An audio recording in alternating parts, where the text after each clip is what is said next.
सभी साथियों को मेरा प्रेम भरा नमस्कार। मैं आपका होस्ट और दोस्त एस के यादव आप सभी का वार्म वेलकम करता हूं आज की स्पेशल वीडियो में, क्योंकि आज की ये वीडियो बेस्ड है गरिमा गृह प्रोजेक्ट एप्लीकेशन के ऊपर। जी हाँ, बिल्कुल। आज की इस वीडियो में मैं आपको गरिमा गृह प्रोजेक्ट के लिए लाइव एप्लीकेशन करके दिखाऊंगा। इस एप्लीकेशन को हमने 4 स्टेप्स के अंदर डिवाइड किया है। इन चारों स्टेप्स में पहला स्टेप लॉगिन। हम सबसे पहले अपने गरिमा गृह प्रोजेक्ट के लिए अपने पोर्टल पर लॉगिन करेंगे। Then after we will create the project ID. उसके बाद हमें अपनी प्रोजेक्ट आईडी क्रिएट करनी है। तीसरे स्टेप के अंदर हम इसके एप्लीकेशन फॉर्म को फिल करेंगे और चौथे स्टेप के अंदर हम इसमें डॉक्यूमेंटेशन को सबमिट करने वाले हैं। तो चलिए जल्दी से स्टार्ट करते हैं इस प्रोसीजर को। सबसे पहले आपको आना है ई अनुदान। गूगल सर्च करना है आपको। ई अनुदान की वेबसाइट यानी कि ministry of social justice empowerment की आपको जो है लॉगिन एनजीओ पोर्टल का जो हिस्सा है वो आपको मिलता है, जहां पर आपको अपने एनजीओ की लॉगिन करनी है। तो लॉगिन के लिए मैं जल्दी से अपनी जो लॉगिन डिटेल्स हैं वो यहां पर क्रिएट करवा देता हूं।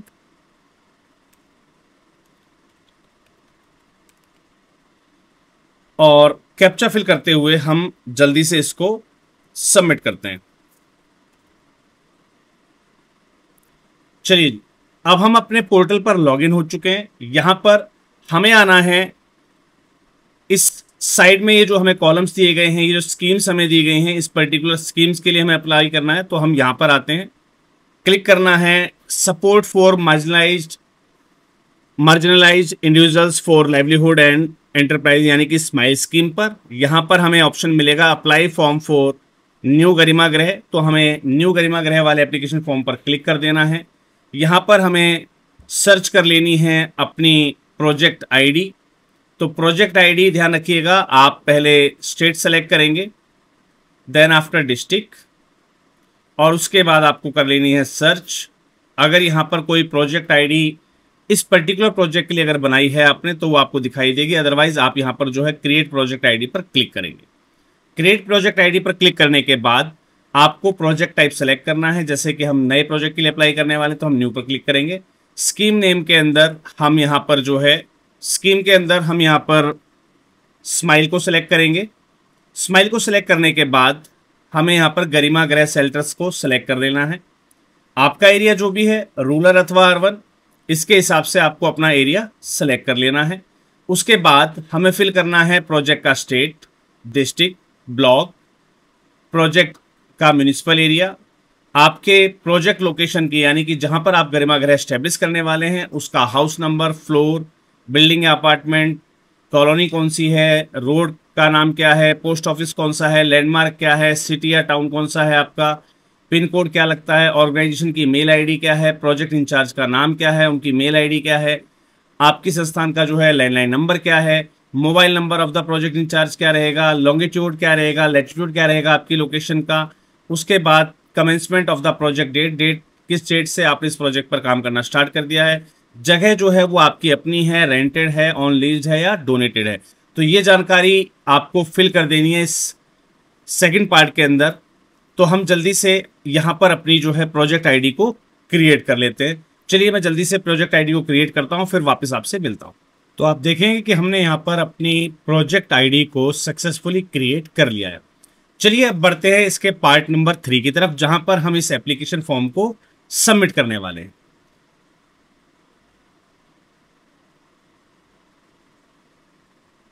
यहां से हमें करना है बैक, फिर से सेलेक्ट करनी है smile scheme, application for new Garima Greh, और जो आपको प्रोजेक्ट आईडी मिली थी उसको आप ध्यान रखिएगा।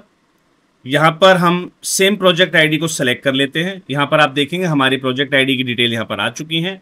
नेक्स्ट पर क्लिक कर देते हैं और यहां से हम शुरू करेंगे इस एप्लीकेशन फॉर्म को। तो हमें क्या क्या जानकारी यहां पर प्रोवाइड करनी है, संस्था की क्या आपके पास वेबसाइट है, यस टिक करना है और इसको आपको जानकारी फिल कर देनी है। क्या आपके पास कैमरे की लाइव फीड अवेलेबल है, आपको इसे यस टिक कर देना है। और अगर आपके यहाँ पर लाइव फीड चालू है तो उसको आप लाइव फीड का लिंक डालेंगे, अदरवाइज आप इसको नो पर क्लिक करेंगे। उसके बाद यहाँ पर आपको जानकारी देनी है संस्था के गोल्स और ऑब्जेक्टिव्स की। उसके बाद graphical coverage of the organisation, तो ज्योग्राफिकल कवरेज जो है आपकी संस्था की वो आपको यहाँ डिफाइन करनी है। मेन एरिया ऑफ स्पेशलाइजेशन क्या है आपकी संस्था का वो यहाँ पर आपको बताना है। टोटल वर्क एक्सपीरियंस क्या है अभी तक का आपका ट्रांसजेंडर कम्युनिटी के साथ, वो आपको डिफाइन करना है। Currently details of carrying out such special project for government, आप गवर्नमेंट के साथ या इंटरनेशनल ऑर्गेनाइजेशन के साथ कोई भी ऐसा स्पेशल प्रोजेक्ट पर आप काम कर रहे हैं तो उसकी जानकारी आपको यहाँ पर प्रोवाइड करनी है। A writeup on the profile of the organisation, संस्था के प्रोफाइल के बारे में आपको लिखना है। प्रपोज प्रोजेक्ट क्या आपके रहे हैं और उसके ब्रॉड इम्प्लीमेंटेशन शेड्यूल्स क्या हैं वो आपको यहाँ पर डिफाइन करने हैं। देन आफ्टर आपको सेलेक्ट करना है ईयर ऑफ एक्सपीरियंस, कि ट्रांसजेंडर वेलफेयर के अंदर आपको कितने साल का एक्सपीरियंस है। आपकी आउटरीच या social workers from the organisation, आपकी संस्था की आउटरीच क्या है जो आपकी कम्युनिटी ट्रांसजेंडर कम्युनिटी के साथ काम कर रही है। Convergence with the other scheme, health education skill development के अंतर्गत जो है आपकी संस्था किस पर्टिकुलर कितने स्कीम्स पर जो है काम कर रही है वो आपको यहाँ पर सेलेक्ट करना है। 1 स्कीम, 2 से 4 स्कीम या 6 से 7 स्कीम, राइट। चलिए जी, number of transgender peoples rehabilitated by means of self employment, job employment so far. अभी तक अगर आपने ट्रांसजेंडर को सेल्फ एम्प्लॉयमेंट या जॉब एम्प्लॉयमेंट अगर प्रोवाइड की है तो उसकी संख्या आपको यहाँ पर जो है सेलेक्ट कर देनी है। देन आफ्टर रिवार्ड या accolades that your organisation have received the work done in the field of welfare of the transgender community. Transgender community के लिए अगर काम करने के ऊपर अगर आपको कोई भी रिवॉर्ड्स या सर्टिफिकेट मिला इस फील्ड के अंदर तो वो यहाँ पर आपको सेलेक्ट कर देना है। देन आफ्टर आपको सेलेक्ट करना है number of the district where the NGO is working for the welfare of the transgender community. आपको आपकी संस्थान ट्रांसजेंडर कम्युनिटी के लिए कितने जिलों के अंदर काम कर रही है वो यहाँ पर आपको सेलेक्ट करना है। Number of transgender individuals hand holded for the issuance of transgender identity या सर्टिफिकेट कार्ड, आपने कितने लोगों के जो है ट्रांसजेंडर आइडेंटिटी सर्टिफिकेट या कार्ड्स जनरेट करवाए हैं, उसमें आपने हैंड होल्डेड सपोर्ट प्रोवाइड किया है, वो संख्या यहाँ पर आपको सेलेक्ट करनी है। सेंट्रल गवर्नमेंट की असिस्टेंस जो है रिक्वायरमेंट अगर आपको है,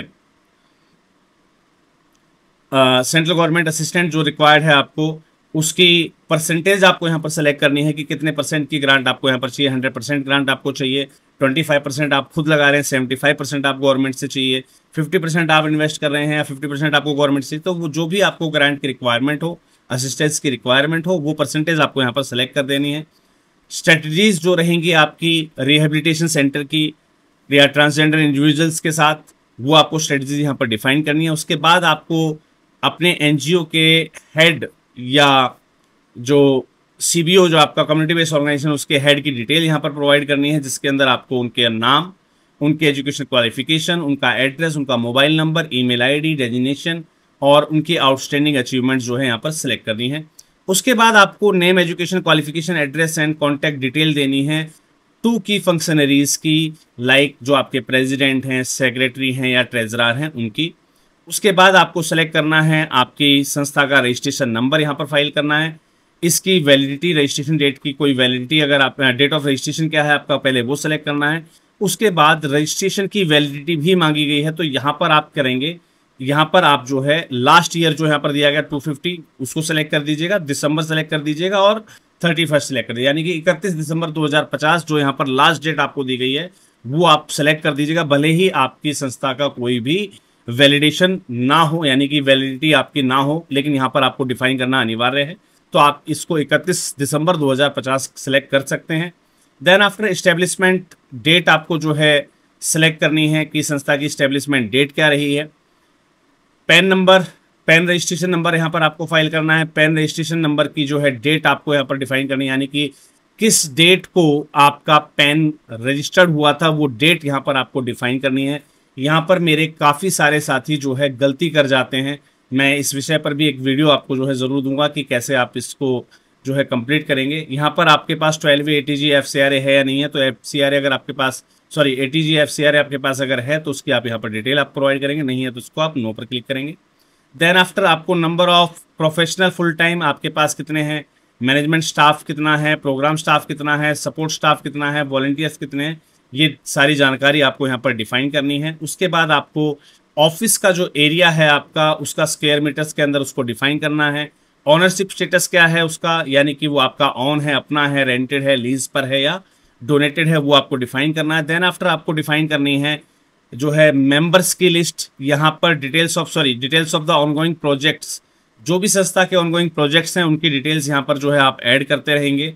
देन आफ्टर आपके पास आ जाती है प्रोजेक्ट की लोकेशन। प्रोजेक्ट से संबंधित जानकारी में अब आपको जो है स्टाफ की डिटेल यहाँ पर जो है सबमिट करनी है। यहाँ पर ऐड मोर पर क्लिक करके आप जो बचे हुए स्टाफ मेंबर हैं उनकी डिटेल्स आप ऐड कर सकते हैं। स्टाफ मेंबर्स में हमें उनका नाम, designation, education qualification, number of experience years, area of experience क्या है उनका, उनकी क्वालिफिकेशन और एक्सपीरियंस जो है वो वेरीफाइड है या नहीं है रिकॉर्डेड में, और आउटस्टैंडिंग उनकी अचीवमेंट्स क्या है ये आपको डिफाइन करना है। उसके बाद आपको जो इस पर्टिकुलर ग्रांट के लिए जो आपने वर्क स्टार्ट किया तो उसके लिए आपने ऑडिट रेजुलेशन जो है वो पास किया या नहीं किया। अगर आपने पास किया है तो उसकी डेट क्या है, वो डेट आपको टेंटेटिव यहाँ पर जो है सेलेक्ट कर लेनी है कि आपने रिकॉर्ड्स और अकाउंट ऑडिटेड के लिए जो आपने अपना रेजुलेशन साइन किया है उसकी डेट यहाँ पर आपको सेलेक्ट कर लेनी है। और उसके बाद यहाँ पर ऑथराइज पर्सन का नाम सेलेक्ट करके, कॉन्टैक्ट नंबर सेलेक्ट करके, डेट सेलेक्ट करके, टाइम सेलेक्ट करके और प्लेस के साथ आपको इसको जो है सेव एज ड्राफ्ट पर क्लिक कर देना। तो मैं जल्दी से इसको सेव एज ड्राफ्ट करके लेकर आता हूं और फिर बढ़ेंगे हम इसके फोर्थ यानी कि लास्ट पार्ट, डॉक्यूमेंटेशन अपलोड की तरफ। तो चलिए मिलते हैं इसके नेक्स्ट पार्ट में। देखेंगे हमने यहाँ पर अपना जो प्रोजेक्ट का पार्ट है एप्लीकेशन का उसको हमने फिल कर दिया है, हमने अपनी प्रोजेक्ट को सेव कर दिया है। सेव एज ड्राफ्ट में हमारी एप्लीकेशन जो है सेव हो चुकी है और यहाँ पर हमारे पास हमारा एक्नॉलेजमेंट नंबर जो है वो जनरेट हो चुका है। तो चलिए बैक पर क्लिक करते हैं और हमारी ये जो एप्लीकेशन फॉर्म है जो यहाँ पर अब आपको एडिट फॉर्म में दिखाई दे रही है उसको अब हमें जो है अपलोड डॉक्यूमेंटेशन पार्ट पर लेकर जाना है। तो चलिए यहाँ पर एडिट एप्लीकेशन फॉर्म पर हमें क्लिक करना है, नीचे की ओर आना है और यहाँ पर अपलोड डॉक्यूमेंटेशन पर क्लिक करना है। और यहाँ पर आप देखेंगे कि ये पर्टिकुलर डॉक्यूमेंटेशंस जो है वो आपको अब सबमिट करने हैं। यहाँ पर डॉक्यूमेंटेशन चेकलिस्ट की अगर मैं बात करूँ तो लगभग 19 डॉक्यूमेंटेशन हमें यहाँ से हम पे जो है मांगे गए हैं, जिसमें रजिस्ट्रेशन सर्टिफिकेट की कॉपी हमें देनी है, एनुअल रिपोर्ट देनी है पिछले फाइनेंशियल ईयर की, ऑडिट रिपोर्ट देनी है बैलेंस शीट इनकम एक्सपेंडिचर के साथ पिछले साल की, उसके बाद हाफ ईयरली प्रोग्रेस रिपोर्ट जो है वो यहाँ पर हमें सबमिट करनी। जैसा कि मैंने आपको बताया था कि दर्पण में अब नियम चेंज हो चुके हैं तो आपको अपनी हर महीने की रिपोर्ट या छमाही रिपोर्ट जो है सबमिट करनी होती हैं, तो वो आपको यहाँ पर सबमिट करनी है। Details of IEC and other field activities organise for transgender person, जो भी आपकी अदर फील्ड एक्टिविटीज़ आपने ट्रांसजेंडर पर्सनस के रिगार्डिंग की हैं उसकी डिटेल्स यहाँ पर सबमिट करनी है। Number of beneficiaries to home skill development and training development provided, जितने भी जो है ट्रेनिंग डेवलपमेंट आपने जो है प्रोवाइड की हुई हैं वो यहाँ पर आपको जो है ट्रेनिंग्स प्रोवाइड की हैं उसकी डिटेल यहाँ पर आपको डिस्क्लोज करनी है। Details of the capacity building activities, जो भी आपकी कैपेसिटी बिल्डिंग एक्टिविटीज़ रही हैं, वर्कशॉप, सेमिनार, वेमिनार, उनकी डिटेल्स यहाँ पर जो है आपको अपलोड करनी है PDF के रूप में। मेमोरेंडम ऑफ एसोसिएशन आपको जो है यहाँ पर अटैच करना है, आपकी मैनेजमेंट कमेटी की लिस्ट अटैच करनी है, आपकी रेजाइड या बेनिफिशरी की लिस्ट आपको जो है अटैच करनी है। रेंट एग्रीमेंट, अगर आपका जो गरिमा गृह रेंटेड है तो यहाँ पर आप अटैच करेंगे, अदरवाइज इसको आप छोड़ दीजिए। जो चीज़ आप पर एप्लीकेबल ना हो उसको आप छोड़ सकते हैं, राइट। डिटेल्स ऑफ इंफ्रास्ट्रक्चर, क्या इंफ्रास्ट्रक्चर आपके पास अवेलेबल है, नंबर ऑफ रूम्स कितने हैं, किचन कितने हैं, टॉयलेट कितने हैं ना, वो सारी जानकारी यहाँ पर आपको अपलोड करनी है।